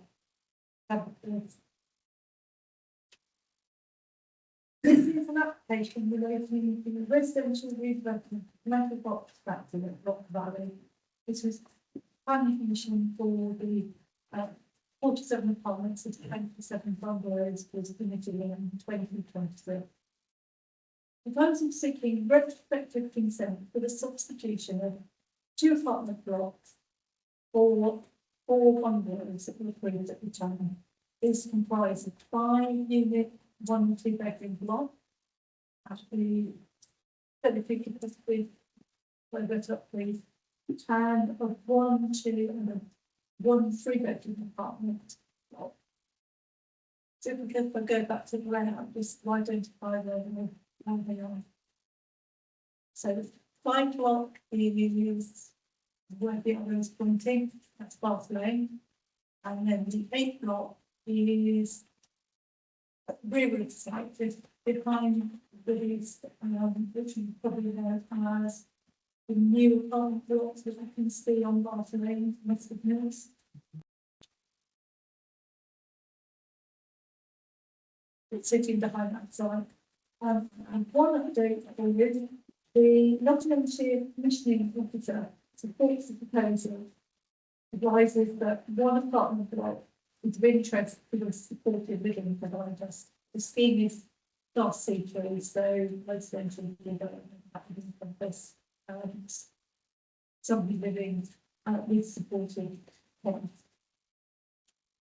The apartment blocks are positioned adjacent to Bath Lane with parking spaces, access off the existing shed drive from the development's internal flow. This is set below Bath Lane road level. The second block is directly behind the Mustard Mills and there's parking to the front. The parking for this block is over the existing culverted river lines, which extends through the site. Previously, there have been an aspiration to open up more of the river through the site, and while this has been done to an extent as part of the development, section which the parking area for the 8 block unit is currently positive, that would have to remain positive because car park would sit on it. The Environment Agency hasn't raised an objection to this change. That is asked the applicant to note that in the event that they have to do any clearing works in the culvert, then they would need to shut the culvert temporarily. The 2 blocks are very similar in design to the Mustard Mills building, albeit a lot smaller. We can pull up Mustard.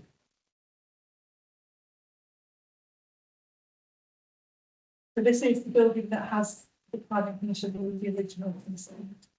2 blocks replicate that, but on a much smaller scale. So this is the one at the rear of the site. You just see the top of it over the windows. The brick brick fence reflect the existing approved apartment block.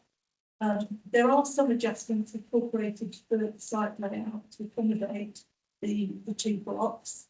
In terms of the numbers and the density, it's not an overdevelopment of the site in our opinion. This will add another 13 units to the site. They're relatively small bracket apartments. They sit quite comfortably into the positions of the 4 bungalows. Parking is standard.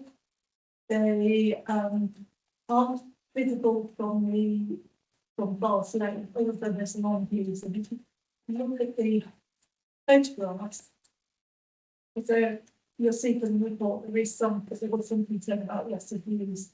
In fact, those views are, if we run on a little bit with the, those are the long views, so you see them at distance.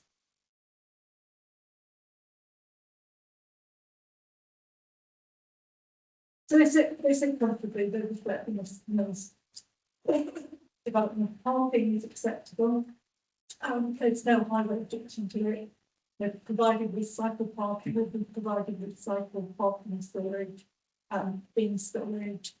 A number of them have small balconies, but there is a central area. As you're looking into the middle of the site, if you pull up the layout, the landscape layout,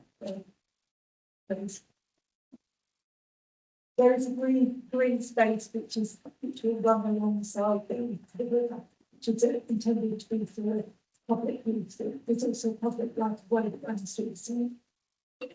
That will provide a limited amount of amenity space for the apology for the flats which don't have balconies themselves. We have had an objection from Bath Lane residents in terms of the loss of view. As I say, views are over the top of this. It's a long extinguished solid, so it's at the bottom of the volume. The block on Bath Lane sits slightly above that and on the left. But you don't look at the top of that. And one concern about the relationship of the building at the back, the larger unit, to one bungalow. Now that distance is 12-metre gap. And although there will be a view over the garden of that particular bungalow, it doesn't give any direct looking into the bungalow itself, so things are protected. The main issue of this application is the viability. At the time of the determination of the previous of the main application, viability was found to be sufficiently low to not only preclude any contributions, financial contributions at all, which would accrued on the development of that scale, but also it precluded affordable housing being provided. So this scheme paid forward with no affordable housing and no section 96 obligations. The applicants have rerun the viability on the two apartment blocks, and it's come out with the same deficit. It's not considered to be viable, sufficiently viable to be able to improve either affordable housing or 1 in 6 contributions. Now, in the case of the previous scheme, that was acceptable. In more recent times, you have sought to protect your position in terms of attaching a review mechanism via section 96. So that allows the council, at the point where X amount of units are being sold, to then ask the developer to come back in with another viability review to assess whether the situation has improved. That would then allow some contributions, not all contributions, but it does allow some to be then taken in that event.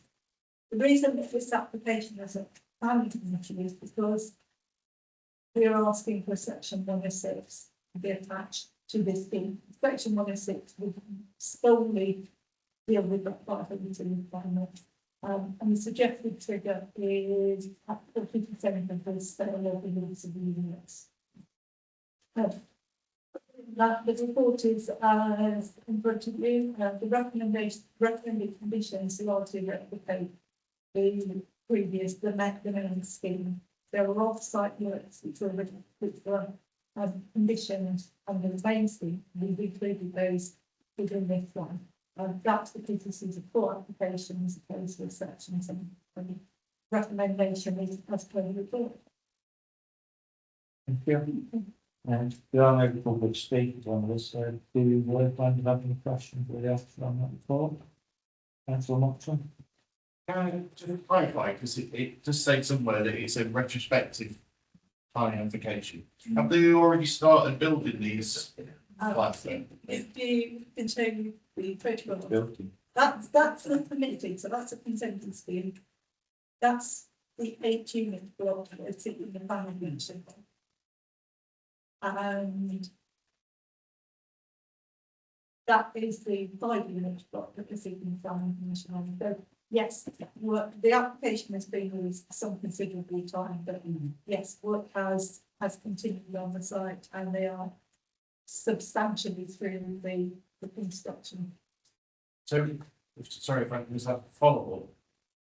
Are we supposed to believe them that they've, off the back of not having planning permission, they've took a punt on building flats instead of bungalows, and yet still not going to be viable? That doesn't make sense to me. I think their claim was from them as well. So I think, as Karen said, the application has been in for a while, and I think the main reason for that is looking at the ACON report in terms of the stability of the slopes and just making sure that everything is right there. Obviously, it's up to the applicant whether they want to go ahead and take that risk. But like we said, we can't really say any more other than yes, they have gone ahead and built them, but at the end of the day, although it is retrospective, you have to consider it as if they weren't there. So if they weren't there, how would you be seeing this final application? That's maybe the best way of looking at it. Therefore, if you need to add anything else, that's how I would look at it. Councillor Fahey? I think without the 1/6 contribution, we should do nothing like that. I think the viability has been done though, so the assessment has been done, and it's been verified by an independent assessor that we use, who has concluded that it isn't viable, even with the apartments as opposed to the bungalows. So the recommendation is that we enter into a 106 to actually have a viability review, which means that at the point of occupation, 40% sales. 40% sales, that they run the viability again, and then if there is any uplift there, then obviously we can negotiate some form of contribution. But we've obviously been able to afford to build them. So there's no problem with that, is there? So is the end way that MDC or our planning authority could say, well, we'll have 2 of them then in lieu of the 106? Well, the viability was done in terms of affordable housing as well, so it would. Then the viability said that they couldn't provide any affordable housing in that, so no, and that was the same with the original application as well. Yeah. Councillor Tempest-Newton? So can I just ask why, and there's probably some rationale behind it for genuine clearing, why do we go with 40% lived in? It's not 40% lived in, the recommendation is 40% of the quantity sales or lease. But these are all on lease, so they're not big on sales. But because at that point there is an income stream, I don't believe the most.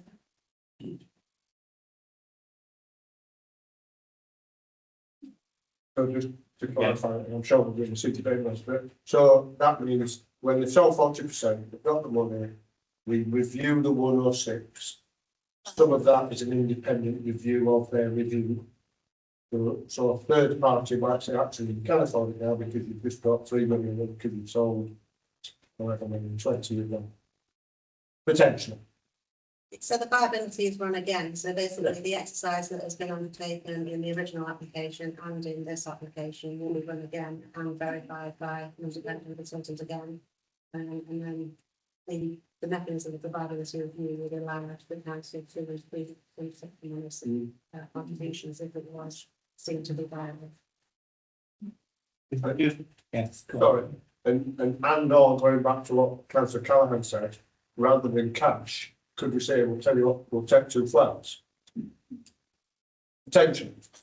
Well, obviously, I mean, my understanding of it is, I don't actually know who you look at affordable housing in terms of provisional site. I suspect probably not. I think we'd have to look at contributions, because obviously we're seeking to approve market funds at this point in time. So to go back on that, they might already be sold. My gut feeling is that it would be better dealing with cash. but yeah, that I don't know if Paul can add anything to about these. I've never actually personally gone through one. But my head tells me that it would be easier to see contributions rather than to provide affordable housing on site. Yes, that's right, yes. But I think it's helped us to use the cash without seeing that it's. Is there any further question? Oh, sorry. You've got tiny hands. I haven't. It's just what I've heard on the back of Richard's just said about the 106. So they do the assessment to say whether they can afford it or not. Do we have any sort of scrutiny? And it goes to somebody independent. Do we get any sort of scrutiny over the decision at all? So they sort of say, they're saying, I can't afford it. It happens, we know, time and time again, we can't afford it, and then it goes to somebody else and they say, yes, we agree with them, they can't afford it. What sort of scrutiny can we have? And don't agree as the planning committee. I mean, as the council, what sort of scrutiny can we have to make sure that decision is the correct one? We have an independent viability assessing who's a chartered surveyor. So they have to approach them. And we use him regularly. Certainly, I think we said that it's sound and we haven't queried from them. On a similar vein, I was going to ask, what's the actual time frame? The original application for Forest Side was granted for those bungalows in there. The affordability was set now back then. When was this assessed? Bearing in mind it's retrospective and never finished. Yes, the planning commission was granted in 2023. And that assessment, I think, was that year, the viability of the whole site. This application has been this since 2024, late 2024. But the viability assessment that's been done is only a matter of the latest. The final report was October 2024. So we are quite up to date with it.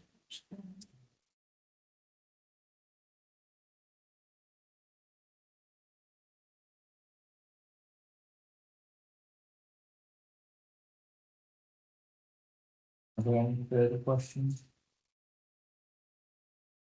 Have a proposal for this application? Councillor Abs, thank you. Councillor Coxon, debate no, any comments or further debate on it? Councillor Swinston. Yeah, so I'm just looking at what they're saying at the moment. So we've got 325,000, 245,000, again 245,000. So, you know, it's houses sold a lot less than this have managed to do when they 6 million. It's 24. Good comment. What's some option? Yeah, I'm sorry, I just don't buy that a company without planning permission decides to build apartments, in the hope that they'll get retrospective planning, on a site where it was not viable to pay any section 106 money, and yet it's still not viable to pay 106 money, and just this doesn't smell right to me. It doesn't pass my smell test. So I can't vote in favour of it. I'm sorry. Any further comments? What's a hard song? Just following on from what Nigel was, I don't believe that if we've had an independent review done on it, you know, we've got to trust that person, I feel.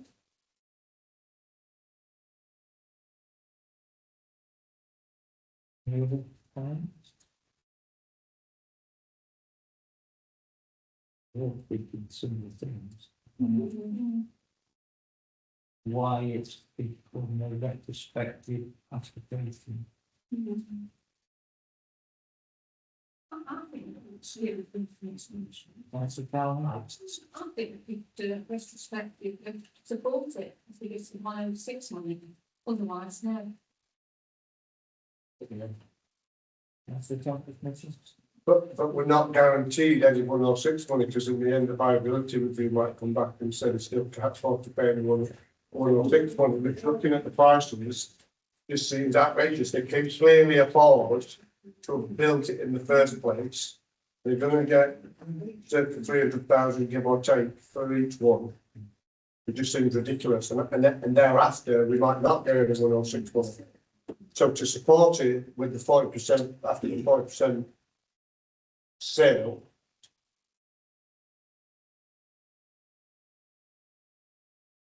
guarantees nothing. That's a proxy. Yeah, well, just reading the recommendation, unless something's not dropping right with me, it is that you've got, recommendation is to grant planning permission with conditions and subject to S106 legal agreement.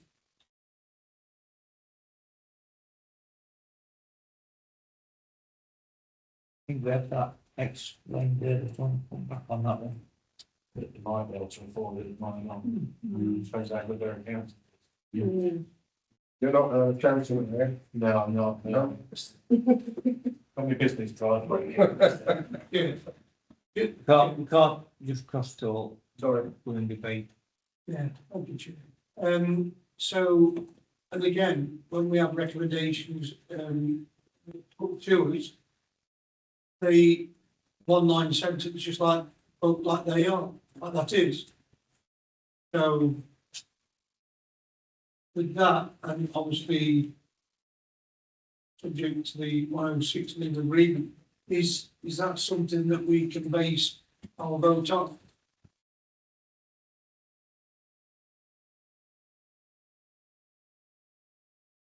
Well, obviously it would be difficult, I think, because obviously from Officer point of view, we had an independent viability assessment. I was just looking at the viability report. The summary says, in summary, we agree with the applicant that the scheme cannot viably support any affordable housing or section 106 contributions. This is despite adopting what appears to be overstated sales values in the appraisal and the lowest profit recommended in the viability guidance. So the fact that it has been assessed by an independent person, it comes to the same conclusion. And as an officer, I think the views on viability. I suppose it comes back to what's reasonable. Until the end, really.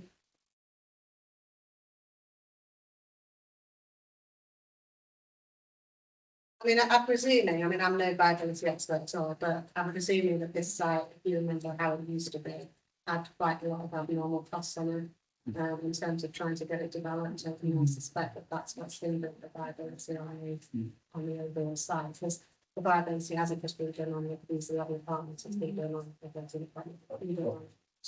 It's been done on this site wide. I suspect it did have a lot of abnormal.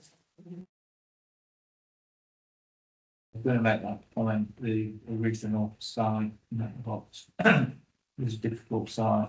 I saw for many years where it was. And the developers fixing them with a scheme to bring that land into what is a recent development. I just want, before we go through any votes, want the clarification on what we granted. That paragraph is quite an important paragraph. Granting planning permission for the application subject to recommended conditions was the report. Together with the planning obligation in terms of agreeable to the assistant director planning, planning manager or development management team leader for a viability review from the sale and lease of 40% of the dwelling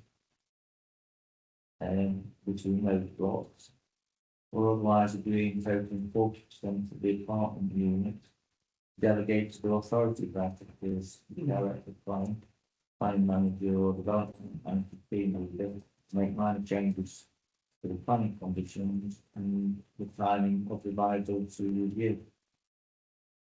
Underlying timing.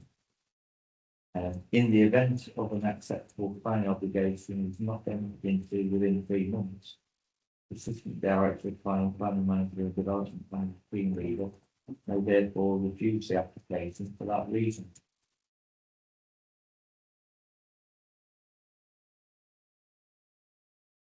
So we grant the plan commission with the condition of basically delegating the authority incident and enter into some sort of obligation under 106 in the future. That's right. Yes, so Does that help members? it was really directed at the developer just to warn them, if you don't sign this 106 within 3 months, you're at risk of having your application refused because you've not signed the 106. It's really to emphasize the importance of timing completion of that 106, not least of all, because it left us before.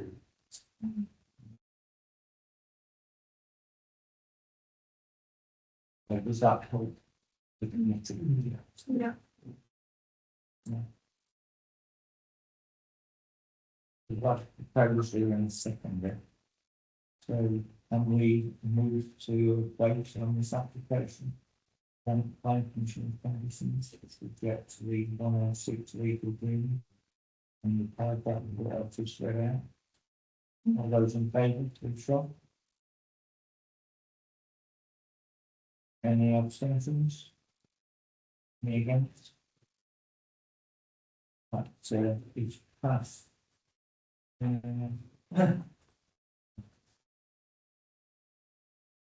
for 1 against. I won't read that paragraph out again, but yeah. The fine application reference 2024 profiling the apartment by windows box 12 and 13, and they looked at the apartments with close windows 12,023 through the white side through application subsequent with a 274 residential developments 74 units 547 apartments 27 bungalows including access roads parking areas landscape boundary expected occupation and not probably Mansfield in granted planning commission with conditions to the 106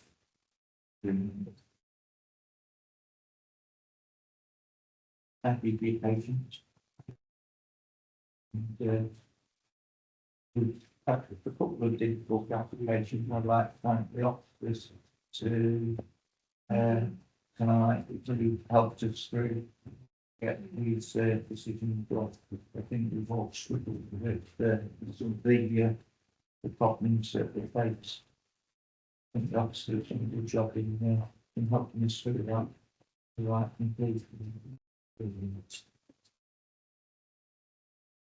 Moving on to agenda item 8. If there's a pre-preparation orders, make this talk, please. Thank you, Chair. So this application, hopefully short, it's an application just to confirm that TPO, there's a number of updates just before the presentation, really. It just says, so that there's a typo, so a number of things. There's a typo mistake in the TPO reference number. It should be TPO 167, not 163. There's also been a number of late items. So there's been correspondence from NCC Highways to confirm that they would not comment on privately owned trees and state that if the trees overhang public highway, the county forest tree team will liaise with the district to agree appropriate remedial works. There has been an additional letter received from the public which supports the removal of pollen at Copper Beach because it is causing issues with blocking guttering, causing rot to windows, and it's causing destruction to the front wall, which affects the houses. The tree is out of place from the wrong location. The Copper Beach stands at the side of a lime tree, so its removal would not affect the conservation area. It is also causing tree litter and bird droppings, which is causing an issue regarding the count of the area. Request permission to manage the trees when they have outgrown their time permission to cull them. Furthermore, the ash trees need attention, and the western cedar is causing overshadowing. This is not good management. The letter has been sent to the tree officer, who has replied to this as follows.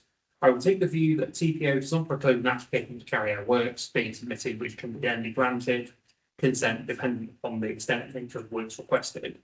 Any application that seeks to retain trees but carry out necessary works to an appropriate standard would normally be considered favourably. So there's just a number of photos here really showing the trees that are relevant to the proposal. Effectively, the recommendation is basically to confirm a CPR on these trees, which they've been considered as worthy of retention and formal protection. But obviously the tree officers looked at this and is of the view that there should be formal.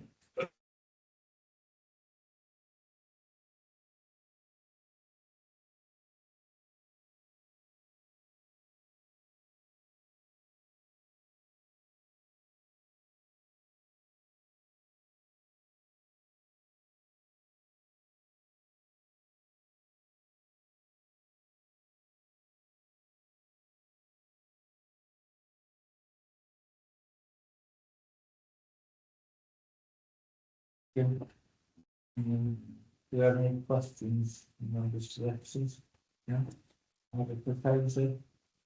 That's the honestly, and stuff. Any, wants to debate this? Have a show of hands on please, any abstentions? Again.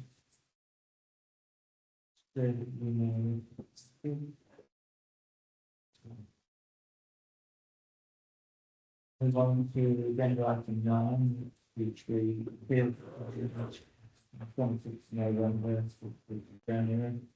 That's the willing old please this evening. So you got the vote on please, vote on show hands at the minute. Unanimous, thank you. And then, all right, so it's item 10. These rights and these classes. And have the show hands with the necessary things. All those in favour? Any abstention, any against? Unanimous, thank you very much. That concludes the business, but before you push off, please make sure you sign the book. Again, I'd just like to reiterate thanks our officers for the way they help us out tonight. Situation.